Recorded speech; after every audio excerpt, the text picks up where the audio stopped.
അസ്സലാമു അലൈക്കും. ഞങ്ങള് മോളെ സ്ഥലം പറ. ഞങ്ങൾ ഉപ്പയും മോനും വന്നോട്ടാ. കാരണം വെച്ച് കഴിഞ്ഞാൽ ഞങ്ങൾ ഇത്ര നാളും ഒരു 10-75 ദിവസം വീഡിയോ ഒന്നും ഇട്ടില്ല. ഇടാത്തതിന്റെ കാരണം എന്താന്ന് വെച്ച് കഴിഞ്ഞാൽ മോളെ പറഞ്ഞു കൊടുക്കട്ടെ, ഞാൻ സുഖമില്ലാണ്ടിരിക്കുമായിരുന്നു. അപ്പൊ സുഖമില്ലാണ്ടിരുന്നപ്പോ മഞ്ഞപ്പിത്താന്നും പറഞ്ഞ് ഇങ്ങനെ ഇരുന്ന് 10-15 ദിവസം കഴിഞ്ഞിട്ട് മഞ്ഞപ്പിത്തം മാറണില്ല. പിന്നെ മാറാണ്ടായി കഴിഞ്ഞ് കഴിഞ്ഞപ്പോൾ നമ്മൾ ധർമ്മേരി ഹോസ്പിറ്റലിൽ നമ്മുടെ ഇവിടെ അടുത്തുള്ള ഹോസ്പിറ്റലിൽ ചെന്ന് കഴിഞ്ഞപ്പോൾ മഞ്ഞപ്പിത്തമല്ല, നേരെ എറണാകുളം പൊക്കളാൻ പറഞ്ഞു. അങ്ങനെ എറണാകുളത്ത് MRI സ്കാൻ ചെയ്ത് ലിസിയിൽ പോയി നോക്കി കഴിഞ്ഞപ്പോൾ പിത്താശയത്തിൽ നിന്ന് കല്ല് ചാടിയിട്ടിങ്ങനെ ഈ പിത്തക്കോല് ബ്ലോക്കായതാണ്. പിന്നെ എൻഡോസിപ്പി എന്ന് പറഞ്ഞൊരു സർജറി ചെയ്ത് ഞങ്ങൾ എൻഡോസിപ്പി സർജറി ചെയ്ത് കല്ല് നീക്കം ചെയ്ത്. അപ്പോൾ ഒരു കല്ല് ഇച്ചിരി വലിയ കല്ല, അത് പിത്തക്കോലിലിരിക്കണം, അത് നമുക്ക് എടുക്കാൻ പറ്റില്ല. അപ്പോൾ അത് പൊട്ടിച്ച് നീക്കം ചെയ്യണമെന്ന് പറഞ്ഞു. അങ്ങനെ ഞങ്ങൾ എറണാകുളത്ത് ഒരു സർജറി കഴിഞ്ഞ് തിരിച്ചു വന്നു കഴിഞ്ഞപ്പോൾ ഈ കല്ല് ആമാശയത്തിൽ കിടന്നിട്ട് അവിടെ ഇൻഫെക്ഷനായി. കുറേ നാളായിട്ട് ഇവിടെ വയറിൻ്റെ വേദന ഉണ്ട്. അപ്പോൾ ഇവനെ എടുക്കണതിൻ്റെ വേദനയാണെന്ന് വിചാരിച്ച് നീർക്കെട്ടിന് ഇഞ്ചക്ഷൻ ചെയ്യും, ഹോസ്പിറ്റലിൽ ചെല്ലും, നീർക്കെട്ടിന് ഗ്യാസിൻ്റെ ഇഞ്ചക്ഷൻ ചെയ്യും, മാറിപ്പോവും. നമ്മളത് ശ്രദ്ധിച്ചില്ല. അപ്പോൾ ഇവനെ ഇങ്ങനെ എടുത്ത് കൊണ്ടു കിടക്കണതിൻ്റെ വേദനയാണ്, നമ്മൾ ഈ സൈഡ് വേദനയാണല്ലോ എന്ന് ഓർത്ത് അത് കാര്യമാക്കില്ല.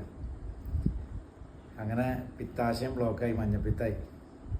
അങ്ങനെ സർജറി ചെയ്ത് തിരിച്ചു വന്നു കഴിഞ്ഞാൽ ഇവിടെ നിന്ന് 20-ാം തീയതി ഞങ്ങളിവിടെ തിരിച്ചു വന്നു, 21-ാം തീയതി തിരിച്ചു വന്നു. 22-ാം തീയതി വീണ്ടും ഒരു പനിയും, പെട്ടെന്നൊരു പനിയും ഇൻഫെക്ഷനും കയറി വീണ്ടും ഹോസ്പിറ്റലിൽ പോകേണ്ടി വന്നു. ഹോസ്പിറ്റലിൽ പോകേണ്ടി വന്നു കഴിഞ്ഞപ്പോൾ അവിടെ ചെന്ന് കഴിഞ്ഞപ്പോൾ വീണ്ടും ഈ കല്ലിളകി സ്റ്റെഡ് ഇട്ടുണ്ടായിരുന്നു ഈ പിത്തം ഒഴുകിപ്പോകാൻ വേണ്ടി. അപ്പോൾ ആ പിത്തം, ആ സ്റ്റെഡ് നമ്മൾ എന്തോ എടുത്തു കഴിഞ്ഞപ്പോൾ എങ്ങനെയാണോ സ്റ്റെഡ് തള്ളിപ്പോയി. രണ്ടാമത് സർജറി ചെയ്ത് ആ സ്റ്റെഡ് ഇട്ട് മൂക്കി കൂടെ ഹോസിട്ട് ഈ പഴുപ്പ് മൊത്തം വലിച്ചെറിഞ്ഞു. അങ്ങനെ ഒരു 10 ദിവസം വീണ്ടും ഹോസ്പിറ്റലിൽ കിടക്കേണ്ടി വന്നു. അങ്ങനെ ഞങ്ങൾ തിരിച്ചു വന്നത് ഡിസംബർ 30-ാം തീയതിയാണ്. തിരിച്ചു വന്ന് ഇപ്പോൾ റെസ്റ്റിലാണ്. ഇവിടെ സ്റ്റെഡ് ഇട്ടേക്കാം, ഈ പിത്തക്കോഴിൽ സ്റ്റെഡ് ഇട്ടേക്കാം. ഇനി പിത്താശയം റിമൂവ് ചെയ്യണം.